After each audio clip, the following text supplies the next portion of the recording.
हसन अयूब साहब, आप दुबई से लाहौर और फिर लाहौर से इस्लामाबाद पहुंचे हैं, तो ये बताइए कि कोई गैर मामूली प्रोटोकॉल, गैर मामूली सिक्योरिटी थी मियाँ साहब के लिए, और लोगों को ये लग रहा है कि जनाब रियासती वसाइल का मुंह खोल दिया गया पाकिस्तान तहरीक इंसाफ के बकौल, और जलसा गाह फिर भी नहीं भर सके, लोगों में जोश जज्बा नहीं था। दोनों बातों का जवाब दे दीजिए। अच्छा तंजीला, मैंने बिल्कुल गैर मामूली प्रोटोकॉल देखा उनका और गैर मामूली सिक्योरिटी भी देखी साबिक वज़ीर आज़म नवाज शरीफ की, लेकिन पाकिस्तान में नहीं, दुबई में। आप यकीन करें कि दुबई में उनकी इंटरेस्ट जो थी वो एप्पल की साइड से वो आए टर्मिनल के अंदर।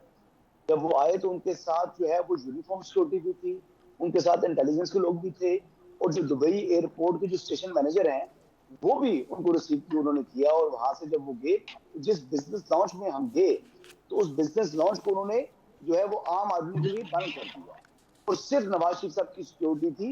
इवन के वो लोग जो बोर्डिंग पास लेकर आए उस निजी एयरलाइन का, उनको भी सिक्योरिटी ने कह दिया कि आप अंदर नहीं आ सकते। तो नवाज शरीफ साहब को जो सिक्योरिटी और प्रोटोकॉल मिला दुबई में, उसका चौथा हिस्सा या आधा भी, जो मैं कम से कम अगर मैं सही बात करूं तो आधा प्रोटोकॉल भी पाकिस्तान में नहीं मिला।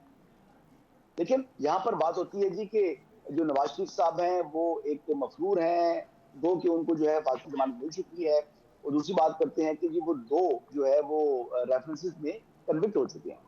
तो अब इसका जवाब ये है, अब सवाल का जवाब सवाल में, जवाब ये है कि पाकिस्तान की तारीख में एक इश्तिहारी यानी अदालती एक्सकाउंटर की एप्लीकेशन के ऊपर सुप्रीम कोर्ट ऑफ पाकिस्तान ने मुल्क के जो इलेक्टेड प्राइम मिनिस्टर है उसको फॉर लाइफ टाइम डिस्क्वालीफाई कर दिया, नवाज शरीफ को। और इश्तिहारी थे former prime minister Imran Khan साहब, पीटीवी हमला केस में।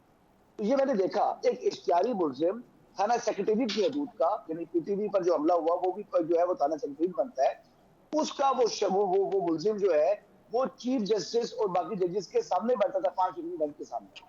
यानी देखिए यहाँ पर तो ऐसी ऐसी नजीरें मौजूद हैं कि ये जो कुछ हुआ इसमें 4 दिन की जमानत मिली है नवाज शरीफ साहब को। तो ठीक है। 4 दिन बाद अगर अदालत वो कैंसिल कर दे फांसी जमानत, तो या उनको वो कंफर्म करेंगे या वो रिजेक्ट करेंगे। तो ठीक अगर है। वो रिजेक्ट कर देते हैं तो नवाज शरीफ साहब को जेल जाना पड़ेगा। यानी आप ये देखिए कि जो तनकीद बराए तनकीद करना जो है वो मुनासिब नहीं होता। जलसा तो जलसा उसी दिन कितना नवाज के आने आपके की ख्याल कोशिश में करें, जोशो जज्बा था, उतने या चार्ज नहीं थे। ये चार्ज एक क्राउड था? आप देखें कि जब मियां साहब ने कहा बिस्मिल्लाह रहमान रहीम, तो आगे से जो रिस्पांस आया वो नवाज शरीफ साहब के लिए भी शॉकिंग था। और मैं एक और कन्फेशन करना चाह रहा था, मैं इम्तियाज साहब से भी मतलब इससे पहले बात कर रहा था कि मैं समझता था कि जो नवाज शरीफ साहब का सारा क्राउड है और ये सारी वोट बैंक है वो मुंतकिल हो चुका है मरियम नवाज साहब, लेकिन ये चीज गलत साबित हुई कल। ठीक है। बिल्कुल यकीनन एक बड़ा जो उनकी सियासी जानशीन बन चुकी है वो, लेकिन नवाज शरीफ उनका वोट बैंक